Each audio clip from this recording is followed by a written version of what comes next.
Assalamualaikum warahmatullahi wabarakatuh. Selamat pagi, selamat siang, selamat sore, selamat malam. Menyesuaikan saja dengan waktu kapan Anda menyimak video ini. Baik, mahasiswa yang saya hormati, kita masuk ke bagian paling akhir atau bab paling akhir dari akuntansi keuangan menengah 2 ini. Bab ini nanti akan bercerita tentang pelaporan keuangan. Saya akan mengambil beberapa bagian yang sangat singkat saja dari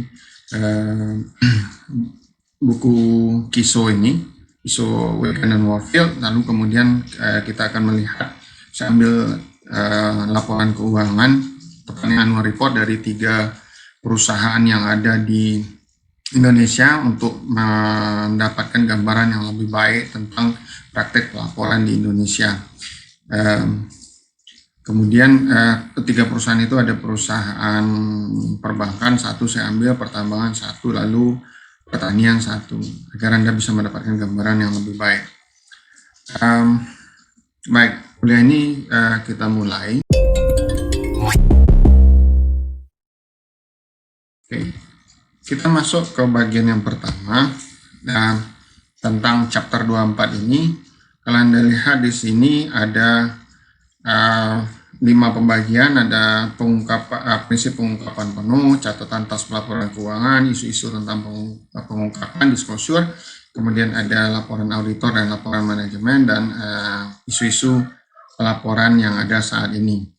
Nah, kita akan lihat secara cepat nanti kita masuk ke dalam laporan yang ada di Indonesia. Nah,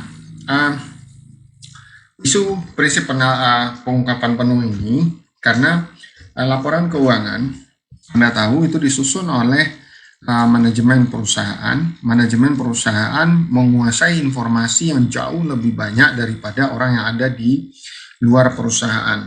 Nah, karena mereka menguasai informasi itu lebih banyak, otomatis mereka yang mengetahui kondisi keuangan perusahaan jauh lebih banyak. Misalnya kalau Anda memiliki saham di sebuah perusahaan, walaupun Anda memiliki latar belakang pengetahuan akuntansi yang baik, tetapi saham kepemilikan Anda di sebuah perusahaan tersebut belum otomatis membuat Anda memahami bisnis yang dijalankan oleh perusahaan. Misalnya kalau dia berbisnis farmasi misalnya, Anda mungkin paham dengan membaca laporan keuangan, hanya saja Anda mungkin akan kesulitan untuk memahami bisnis farmasi tersebut. Nah, ini disebutkan ada 2 perusahaan, satu di India, satu di Prancis, yang memiliki masalah atau kecurangan pelaporan keuangan. Ini hanya satu dari atau 2 dari sekian banyak kecurangan yang ada. Di Indonesia misalnya tahun lalu kita dihebohkan dengan kasus Garuda, kemudian tahun ini kita dihebohkan dengan kasus Jiwasraya. Nah, kita tidak akan bisa menebak apa yang akan terjadi pada tahun-tahun berikutnya. Nah, prinsip pengungkapan penuh ini tujuannya adalah agar seluruh informasi yang penting tentang keuangan itu diungkapkan kepada publik, agar setiap orang yang inform ini artinya yang bisa memahami informasi tersebut dengan kemampuannya yang ada, atau dengan kemampuan itu artinya dia memiliki latar belakang pengetahuan yang memadai, atau karena dia bisa membayar orang untuk membantu dia membaca laporan keuangan agar bisa membuat keputusan nanti. Nah, seluruh pengungkapan itu harus diungkapkan. Nanti kita lihat Bank Mandiri nanti annual report itu 800 halaman. Kita lihat nanti. Nah, ini diambil dari, kalau saya tidak salah ingat, Statement of Financial Accounting Concept nomor 1 atau nomor 2 di Amerika. Anda perhatikan di sini, ini adalah ilustrasi 241, itu judulnya adalah di sini jenis informasi atau tipe-tipe informasi keuangan. Perhatikan. Ada 5 kelompok. Pertama, laporan keuangan, kedua, catatan atas laporan keuangan, kemudian informasi pelengkap, supplementary information, kemudian cara-cara lain untuk pelaporan keuangan, dan informasi lain. Nah, Akuntansi itu hanya punya wewenang atas dua kelompok ini, yaitu laporan keuangan dan catatan atas laporan keuangan. Itu yang disebut dengan basic financial statements. Nah, IASB atau di Indonesia IAI, Dewan Standar IAI, ini mempengaruhi sampai di sini. Yaitu informasi pelengkap yang harus disampaikan. Misalnya di sini ini karena contohnya SFAC ini diterbitkan tahun 70-an, maka dicontohkan di sini adalah perubahan atau pengungkapan karena perubahan harga waktu itu inflasi sangat tinggi, kemudian informasi tentang cadangan minyak dan gas. Nah, sekarang misalnya untuk kasus ketika COVID ini merebak di seluruh dunia, IAI sudah mengeluarkan semacam panduan untuk pengungkapan yang baru. Nah, itu menjadi bagian di sini. Nanti Anda bisa lihat apa saja panduan yang dikeluarkan oleh IAI tersebut. Anda silakan browsing masuk ke IAI global ACD ya. Bukan ACD tapi ORID.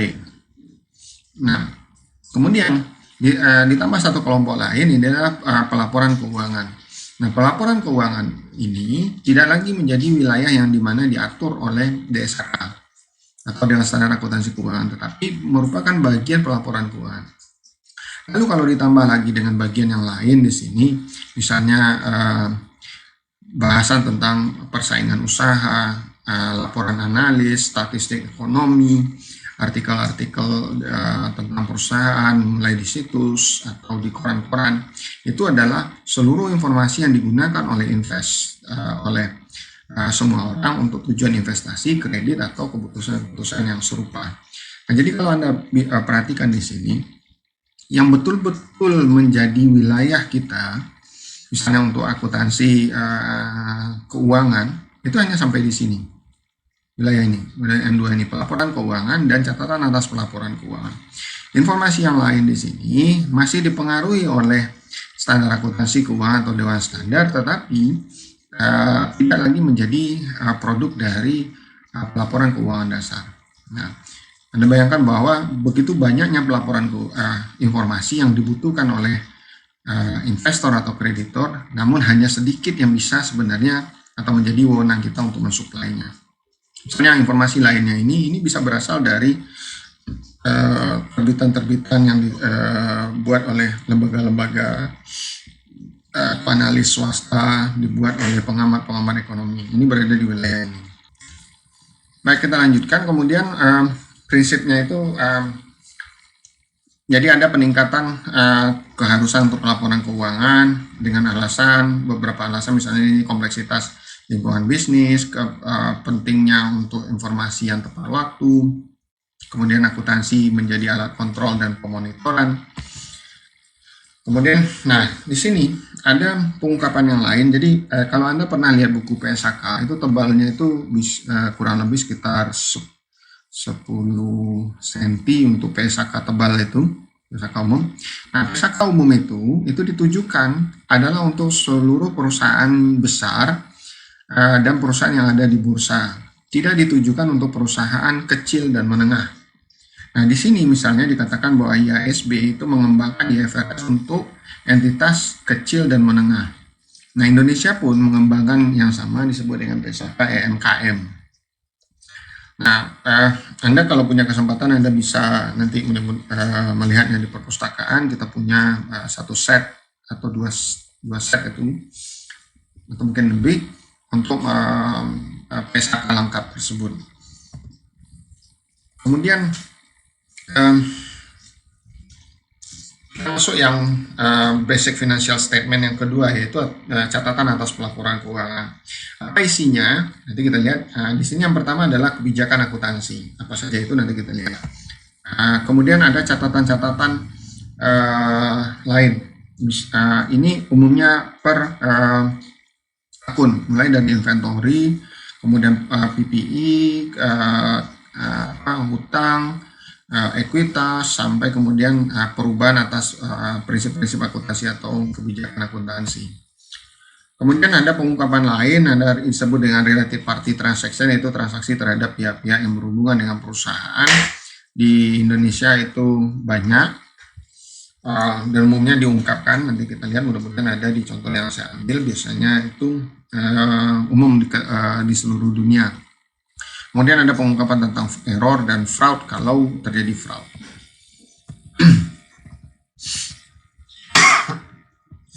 Kemudian ini contoh pelaporan yang kita lewati. Kemudian ini kita masuk kepada isu tentang pelaporan individual atas segmen-segmen yang ada. Misalnya di sini ini contohkan office segment dan auto parts, itu bagaimana mereka dipisahkan kemudian terkonsolidasi.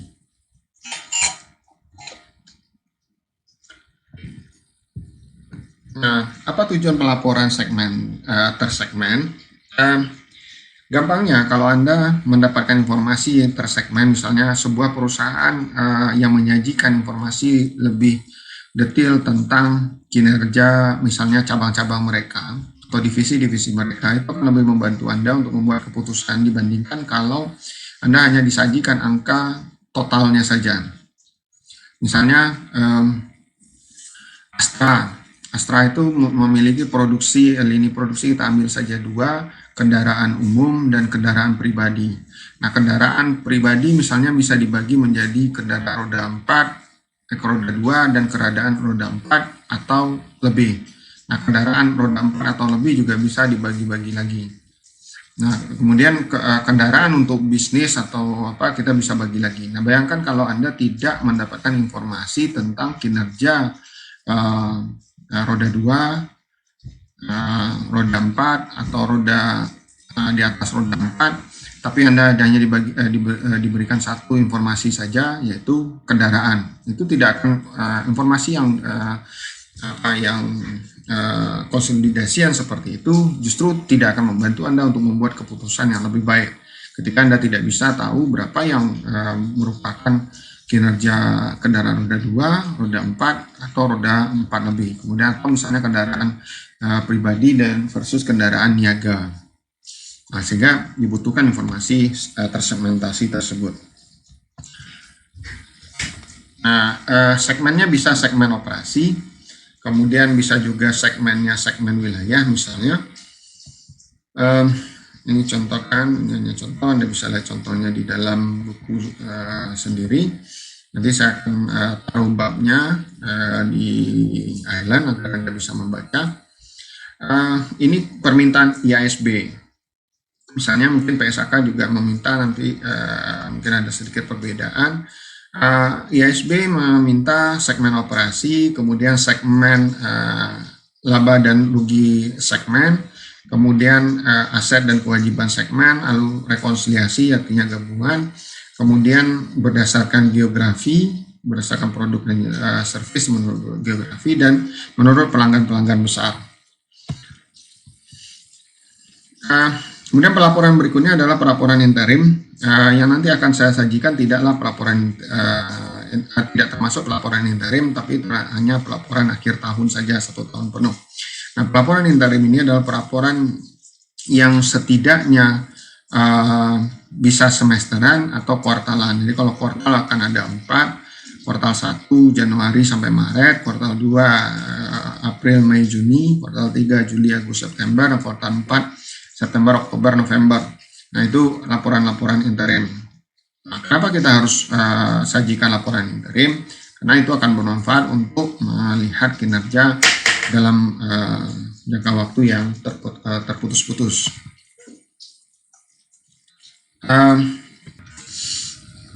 Jadi masalah-masalah di dalam pelaporan interim itu misalnya masalah pajak, kemudian seasonality, masalah musiman. Apa yang terjadi di bulan Januari sampai Maret itu akan berbeda dengan misalnya dari Oktober sampai Desember. Kemudian laporan manajemen dan laporan auditor. Nanti kita lihat ya, laporan auditornya ada di dalam annual report. Kemudian ini saya yakin sebagian dari Anda mungkin sudah paham dengan apa isi laporan auditor. apa itu qualified opinion, apa itu adverse opinion, apa itu disclaimer atau unqualified opinion. Nah, manajemen report ini berisi tentang komentar manajemen untuk membantu orang, siapapun itu, yang membutuhkan interpretasi atas posisi keuangan. Nah, di sini kita berasumsi, asumsinya adalah manajemen mengungkapkan seluruh informasi yang berguna bagi orang untuk membuat keputusan. Kita tidak berpretensi bahwa manajemen itu menyajikan hanya angka-angka yang menarik saja, sementara angka-angka yang lain tidak mereka sajikan atau yang jelek-jeleknya disembunyikan. Tapi kita berasumsi bahwa mereka menyajikan informasi, semua informasi yang penting untuk pembuatan keputusan, dan informasi itu valid, reliable, kemudian independen, dan seterusnya. Sehingga membantu orang untuk membuat keputusan dengan benar. Nanti kita lihat ada contohnya di dalam annual report yang kita berikan nanti. Kemudian isu yang berikutnya yang akan ada di dalam pelaporan keuangan ini adalah pelaporan untuk ramalan keuangan dan proyeksi keuangan. Ramalan dan proyeksi bisa saja disampaikan dengan cara bukan di dalam annual report, atau bisa disampaikan di situs perusahaan, atau di dalam buletin yang disampaikan oleh perusahaan, mereka sampaikan di situs, atau mereka undang wartawan, lalu mereka bercerita tentang kinerja mereka hari ini dan di masa depan, atau dengan cara lain yang bisa mereka gunakan. Yang intinya adalah mereka menyampaikan proyeksi keuangan atau ramalan keuangan mereka di masa depan. Nah, isu yang beberapa tahun belakangan ini, kurang lebih 10-15 tahun belakangan, itu adalah pelaporan keuangan menggunakan media internet. Ada keinginan agar laporan keuangan itu memiliki keseragaman agar bisa dipahami oleh banyak pengguna, dan kemudian agar bisa untuk dikomunikasikan secara lebih cepat dan lebih gampang bagi oleh perusahaan kepada investor. Nah, isu yang tidak pernah kering itu adalah isu tentang kecurangan dalam pelaporan keuangan. Di depan tadi saya sudah menyampaikan sedikit bahwa kecurangan itu tidak akan bisa benar-benar hilang hingga manajemen perusahaan itu memiliki misi yang sama dengan pemegang saham perusahaan. Kalau misinya berbeda, maka kecurangan itu tetap akan terjadi. Kalau Anda membaca berita-berita tentang dengan kunci fraudulent financial reporting, itu Anda akan melihat banyak sekali kasus-kasus besar. Ini yang ditampilkan kepada kita hanya beberapa kasus besar saja. Tadi ada Satyam sudah, Societe Generale itu sudah, itu ada juga Parmalat di Italia. Yang besar itu ada Enron, ada Health Management, ada WorldCom, dan lain-lain. Jadi seluruh dunia itu terjadi. Nah, jenis-jenisnya seperti di sini ada penyesatan aset, ada cybercrime, ada penyuapan dan korupsi, ada accounting fraud, ada pencucian uang, ada pelanggaran undang-undang kompetisi atau persaingan usaha. Itu banyak sekali. Nah, moral ceritanya di sini adalah kalau Anda kemudian adalah orang yang menyusun pelaporan keuangan, camkan pada diri Anda bahwa Anda haruslah menjadi orang yang paling independen di dalam perusahaan.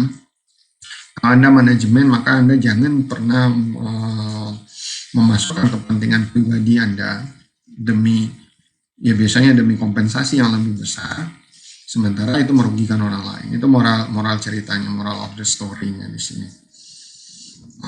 Sini penyebab-penyebabnya keinginan untuk mendapatkan mencapai harga saham yang lebih tinggi, untuk menghindari adanya pelanggaran perjanjian hutang, untuk mendapatkan keuntungan pribadi. Nah, ini yang berbahaya. Kalau nomor 3 ini berhubungan dengan kepentingan pribadi Anda. Jadi kalau Anda penyusun laporan keuangan atau Anda adalah manajer, Anda jangan sampai memiliki motif seperti ini. Ini juga kemudian penyebab-penyebabnya. Oke, kita pindah ke pelaporan keuangan yang saya ceritakan tadi. Baik, kita mulai dulu dari laporan keuangan masuk reading mode agar bisa melihat dengan lebih baik. Ini adalah informasi annual report dari Bank Mandiri. Annual reportnya ada cukup banyak, 800 berapa halaman tadi. Ini yang terakhir saya ambil 2019 PT Bank Mandiri. Kita lihat di sini informasinya, kita coba cari daftar isinya. Ini milestone mereka 2014, 2015, 2016, 2017. Mandiri menuju ke masa depan. Nah, ini tebar inspirasi penerus negeri yang mereka punya moto di setiap tahun-tahun mereka. Nah, ini daftar isi. Kita lihat cepat tema dan arti tema sambungan. Nah, kemudian kita lihat yang kuning-kuning ini. Kilas kinerja, nanti kilas kinerja ini mulai dari halaman 16 sampai halaman sekian 168. Ada capaian penting di 2019, ada ikhtisar data keuangan penting. Ini belum laporan keuangan tapi ikhtisarnya saja. Kita lihat di sini ada beberapa informasi harga saham, corporate action, ada informasi obligasi sukuk dan obligasi konversi, informasi sumber pendanaan lain. Kemudian rating perusahaan, laporan analis perusahaan. Kemudian ada peristiwa penting di tahun 2019, mungkin kita lihat nanti, COVID mungkin belum ya. Kemudian daftar entitas anak, entitas cucu, dan entitas asosiasi. Ingat tadi ada related party, nah, ini mungkin berhubungan dengan itu. Kemudian struktur grup perusahaan, ini juga berhubungan dengan related party, misalnya nanti. Kronologi penerbitan saham, mungkin ini sejak tahun 2004 diceritakan. Kemudian kronologi penerbitan atau pencatatan obligasi, kemudian informasi pada website, pendidikan, pelatihan Dewan Komisaris. Nah, ini pengungkapan sehubungan dengan corporate governance. Sebenarnya nanti tertarik dengan corporate governance, ini salah satunya yang penting di sini, yaitu tentang pendidikan dan pelatihan Dewan Komisaris. Kemudian ada laporan Dewan Direksi dan Komisaris. Nah, ini bisa kita sebut dengan yang manajemen report tadi yang disampaikan oleh di dalam buku KISO. Kemudian ada profil perusahaan disampaikan di sini, mulai dari identitas, brand, riwayat singkat, bidang usaha, peta wilayah usaha. Yang penting ada pelaporan segmen ya, struktur organisasi, visi misi, profil dekom, direksi, pejabat eksekutif, profil pengembang kompetensi, komposisi pemegang saham. Nah, kemudian ada analisis pembahasan manajemen atas kinerja perusahaan, ini bisa juga disebut dengan manajemen discussion. Yang kalau ini komisaris dan direksi saja, ini manajemen discussion tentang kinerja perusahaan, dimulai dari tinjauan perekonomian, apa yang terjadi di global, nasional, kemudian apa efeknya terhadap Bank Mandiri di dalam persaingan industri mereka, kemudian tujuan operasional mereka, ada aspek perusahaan, pemasaran, kinerja, prospek, strategi, kemudian tinjauan keuangan. Nah, ini masih belum laporan keuangan, masih tinjauan keuangan. Ceritanya masih berhubungan dengan kinerja yang mereka yang ada. Kemudian human capital, teknologi informasi mereka pasti ceritakan ke inovasi teknologi informasi. Di sini mungkin Anda bisa mendapatkan gambaran mampu tidak Bank Mandiri ini untuk menangani untuk mengamankan aset aset nasabah mereka. Hilang tak uang Anda misalnya di sini. Mungkin Anda bisa lihat di sini kemajuan teknologi mereka seperti apa. Kemudian tata kelola perusahaan, corporate governance mereka. Jadi Anda bisa lihat di sini struktur organ perusahaan, governance soft structure-nya seperti apa, kemudian mekanisme tata kelola. Terus rapat-rapat pemegang saham, Dewan Komisaris, kemudian jabaran apa saja yang dilakukan mereka, direksi, tugas dan tanggung jawabnya apa saja dan apa yang mereka lakukan selama 1 tahun di tahun 2019. Kemudian tanggung jawab sosial perusahaan digabung di sini. Dia boleh terpisah sebenarnya, kalau Anda cek situs perusahaan lain mereka akan memisahkannya. Kemudian indeks referensi POJK, peraturan otoritas jasa keuangan. indeks referensi ACGS, kemudian laporan keuangan. Nah, laporan keuangan Anda perhatikan baru dimulai di halaman 806. Jadi kalau Anda melihat di sini, Anda persis tahu bahwa laporan keuangan itu bagian paling kecil atau bagian kecil dari pelaporan keuangan. Kita langsung masuk ke laporan keuangan untuk melihat cepat di halaman 806 tadi. Ini nanti akan saya taruh juga di Island untuk Anda bisa pelajari sendiri kalau Anda butuh. Saya kira Anda mungkin butuh ya.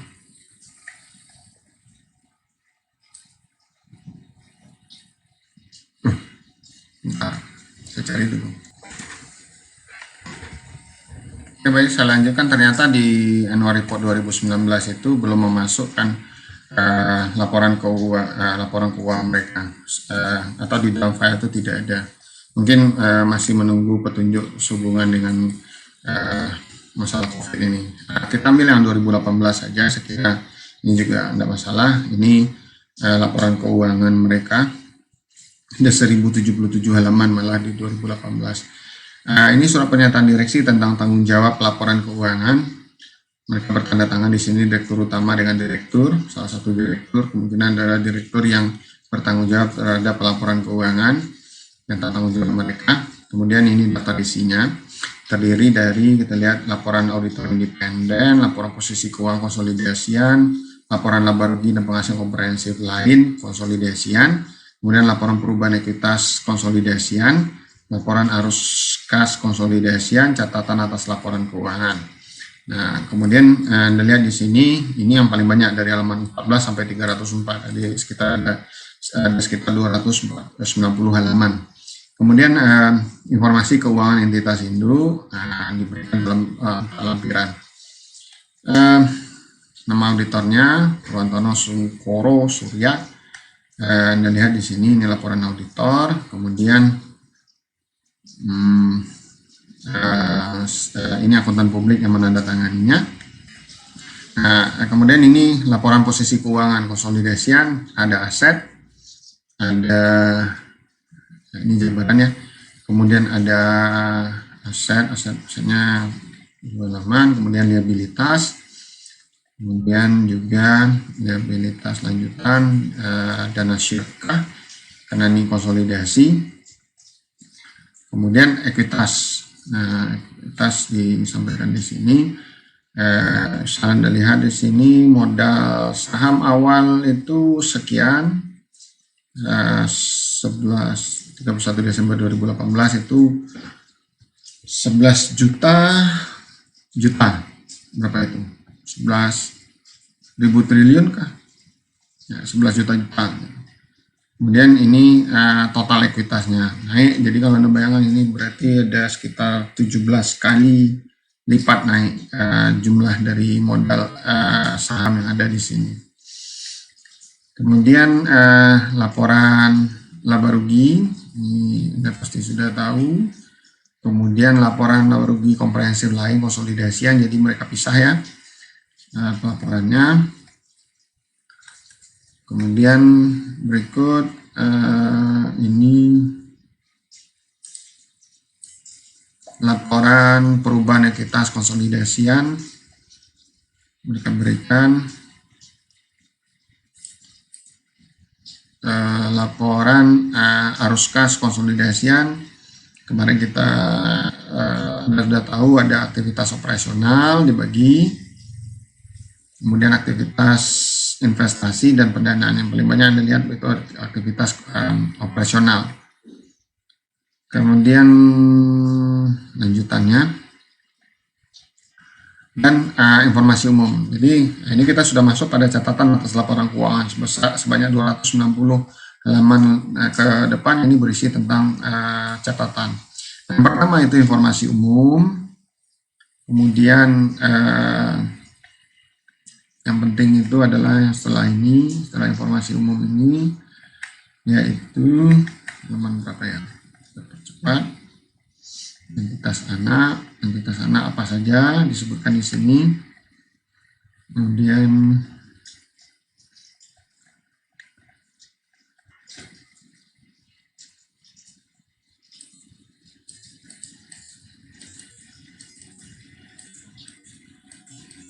kita lihat dapat identitas anak masih.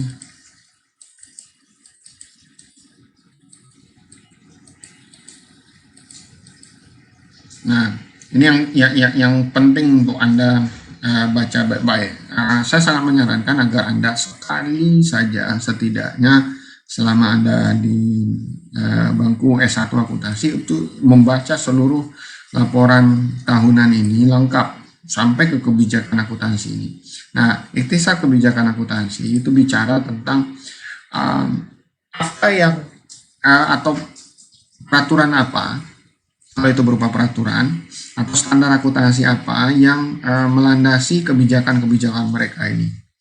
Dan itu mereka memilih metode apa. Misalnya untuk depresiasi mereka memilih metode apa, untuk piutang dagang mereka memilih metode apa. Anda bisa cek ke di sini di ikhtisar kebijakan akuntansi.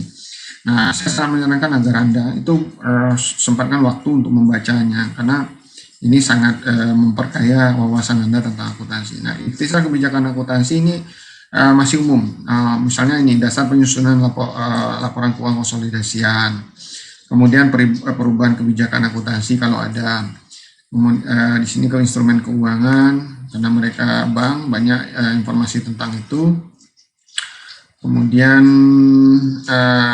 ini masih kebijakan saja, belum rincian per akun.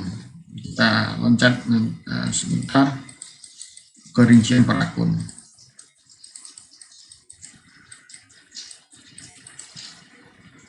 Ini CKPN, cadangan kerugian penurunan nilai aset keuangan berkeungkap. Prestasi masih kebijakan itu cukup banyak saya kira.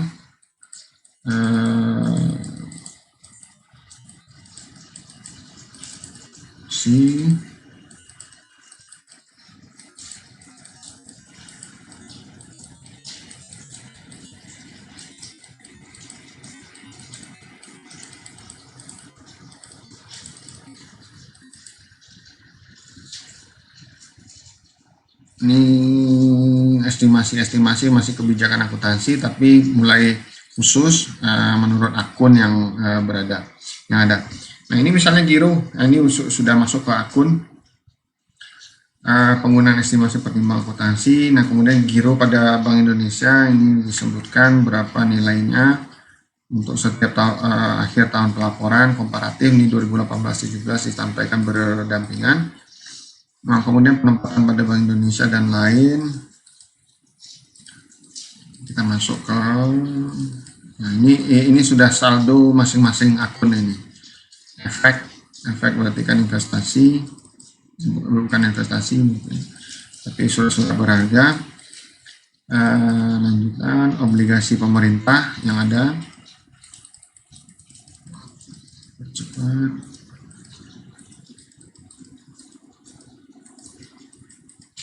Kemudian kredit. Nah, jadi intinya supaya tidak terlalu lama, jadi intinya ini akun ini akan berisi bagian ini akan berisi informasi tentang rincian akun. Tadi ada segmen geografis. Nah, ini pihak-pihak berelasi ini related party transaction. Jadi dia menyampaikan informasi kepada publik. Dia punya hutang itu pada siapa? Berarti ada pada nasabah. Nasabah itu yang berelasi saja, bukan pihak non berelasi. Jadi siapa itu pihak berelasi? Tadi ada peraturan Bapepam nomor 7 Romawi kalau saya tidak salah, atau 8 Romawi. Anda bisa cek nanti di laporan keuangan ini, ada disampaikan di situ dasar peraturannya. Baik, kita ambil laporan keuangan yang lain, yaitu di sini apa tadi ya, 2018 juga Smart Agrobusiness and Food Sinarmas. Saya ambil yang mungkin belum pernah Anda lihat baik di dalam buku atau di kesempatan yang lain. Ini ada kontennya, visi misi, profil perusahaan, sejarah singkat, ikhtisar laporan keuangan, laporan Dewan Komisaris, laporan direksi, struktur perusahaan, struktur organisasi, profil komisaris, profil direksi, kemudian analisis pembahasan manajemen, komitmen pengelolaan karyawan yang bertalenta, tata kelola, kemudian penjelasan tentang bagaimana mereka mengelola produksi secara bertanggung jawab, informasi tentang saham obligasi, informasi perusahaan, kemudian pernyataan pertanggungjawaban, dan terakhir baru laporan keuangan konsolidasian. Coba kita lihat yang satu ini, mungkin kalau ada itu akan menarik. Laporan struktur perusahaan itu nomor 14. Nah, dia. Kemudian ini struktur perusahaan bicara tentang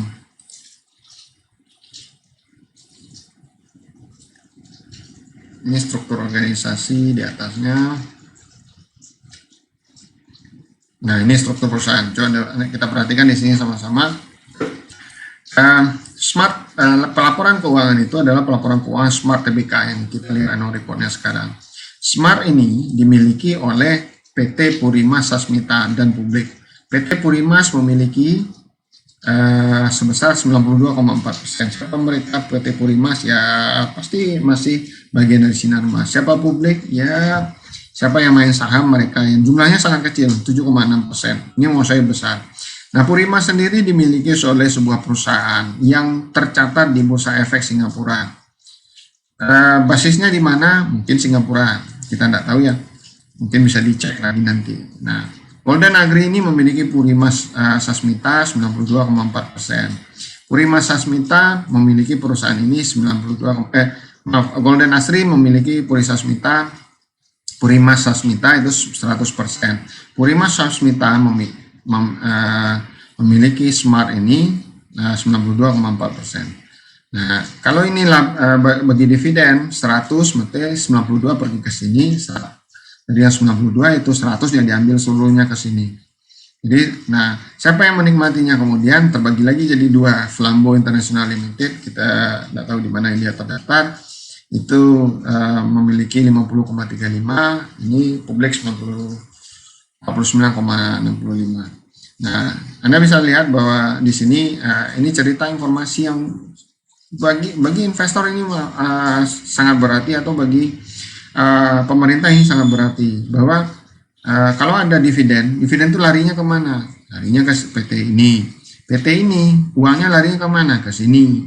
Uang dari Golden Agri perginya kemana? Ke sini dan ke sini. Itu ya. Nah, kemudian Smart ini punya entitas anak apa saja? Ini dia. Ada PT ini, kegiatannya apa, sahamnya berapa, jumlah asetnya berapa. Nah, jadi lihat ini 1, 2, 3, 4, 5, 6, 7, 8, 9, 10, 11, 12, 13, 14. Kemudian ada yang statusnya hanya associate sebanyak 5. Nah, ini kita juga bisa tebak mereka bisa jadi berhubungan atau memiliki anak-anak perusahaan di bawahnya. Nah, jadi kalau Anda bayangkan bahwa konsolidasi itu atas apa? Ya atas anak ini. Atas seluruh anak ini.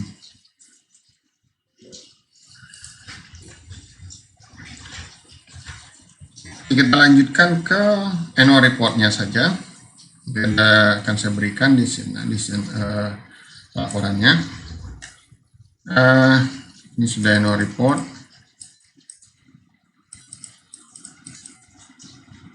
Saya ingin menunjukkan ke Anda related party transaction. Oke, kita ke Adaro tadi. Di Adaro ini ada piutang usaha. Mereka mengungkapkan ada pihak berelasi. Kita coba kata kuncinya pihak berelasi. Sini disampaikan tidak ada kas atau setara kas yang dimiliki oleh pihak berelasi. Artinya ada pengungkapan, walau tidak ada angkanya, tapi ada pengungkapan bahwa mereka tidak punya kas atau setara kas yang dimiliki oleh pihak yang berelasi. Kemudian yang kemudian tidak ada deposito berjangka yang dibatasi penggunaannya dengan pihak berelasi. Lanjut. Nah, ini piutang usaha Adaro. Mereka punya piutang usaha pihak ketiga sekian, pihak berelasi sekian. Nah, coba Anda bandingkan tadi dengan annual report yang diberikan oleh Sinarmas ini. Piutang usahanya itu disampaikan ini angka apa ya? Ini sebentar. Kita lihat pokoknya perbandingan ini utang usaha. Nah, kita bandingkan antara utang dengan piutang mencari piutang nanti lama lagi. Di sini tidak ada kita tidak tahu pihak berelasi yang berhubungan dengan Adaro itu berapa banyak. Tetapi kalau di Sinarmas kita tahu persis, kita tahu berapa banyak pihak berelasi dan masing-masing mereka itu memiliki utang berapa. Di sini hanya ada angka totalnya saja pihak berelasi 3.415 kali semuanya dalam dolar, berarti ini 3.400 dolar. Lihat utang ya, kita untuk lihat utang mereka sajikan rinci atau tidak. Kita cek.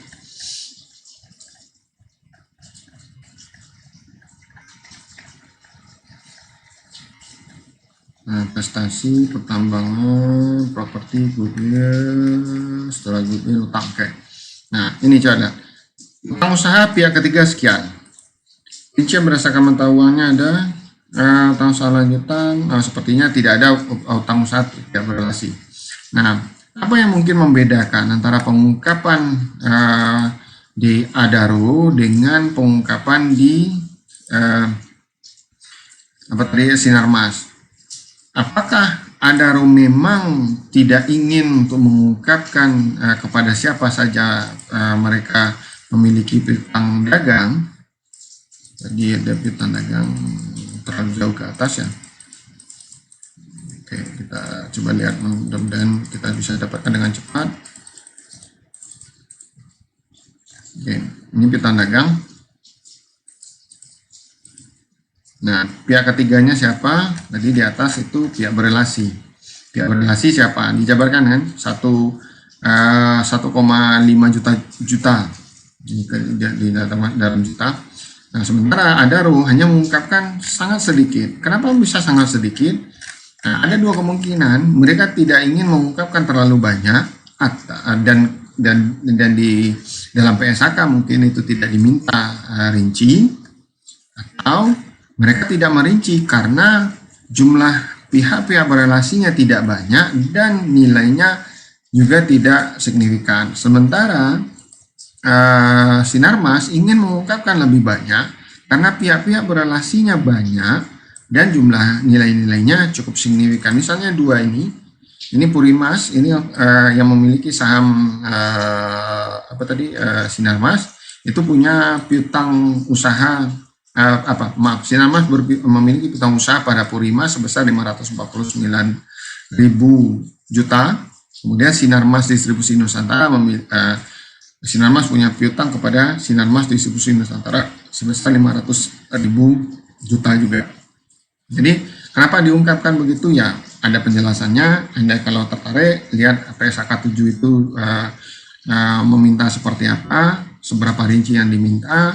Dan kalaupun bisa dirinci, apakah nilai tersebut mesti signifikan dulu atau tidak. Baik, saudara, saya kira itu bahasan kita untuk mata kuliah ini dan juga menjadi akhir dari pertemuan kita di semester ini untuk mata kuliah akuntansi keuangan menengah 2. Kami berharap ini bisa memberi manfaat kepada Anda dan mudah-mudahan Anda bisa terus lanjut di dalam mengambil mata kuliah lanjutannya. Tapi sekali lagi saya pesankan, sempatkan diri Anda untuk membaca annual report perusahaan yang tebalnya cukup banyak, cukup tebal di sini. Ambil saja misalnya Sinarmas ini ada 223 halaman. Kalau Anda tertarik misalnya baca yang lebih tebal Adaro 415 atau ini 1077 halaman. Apa manfaatnya? Sangat banyak karena Anda punya pengalaman melihat laporan keuangan yang mungkin tidak dibaca oleh seluruh orang di bidang studi Anda, apalagi di luar bidang studi kita ini. Jadi demikian saja kita cukupkan kuliah kita hari ini, video saya cukupkan untuk hari ini. Assalamualaikum warahmatullahi wabarakatuh.